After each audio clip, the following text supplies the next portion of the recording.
Hi friends, আমি মৌহা। আমরা আজকে ইটালির রোমেতে ভ্যাটিকান সিটিতে আছি।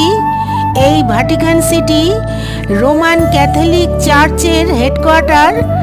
এখানে রোমে অবস্থিত এই ভ্যাটিকান সিটি। খুব সুন্দর এই প্যালেস। এখানে রোমান ক্যাথলিক চার্চের হেডকোয়ার্টারে টপ ম্যান হচ্ছে পোপ। এই পোপ হচ্ছে এইখানে সব কিছু নিয়ন্ত্রণ করে। আর এই ওয়ার্ল্ডের সব থেকে স্মলেস্ট সিটি স্টেট এই ভ্যাটিকান সিটি। ক্যাথলিকদের এটা হোলি সিটি। এখানে রোমান ওয়ার্ল্ডের বিখ্যাত আর্কিওলজিক্যাল সাইট।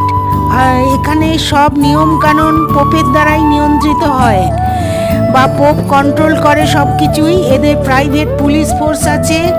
দেখুন কি সুন্দর এই ভ্যাটিকান সিটি। কেমন লাগছে একটু জানাবেন, সাবস্ক্রাইব করবেন ভালো লাগলে। Thank you.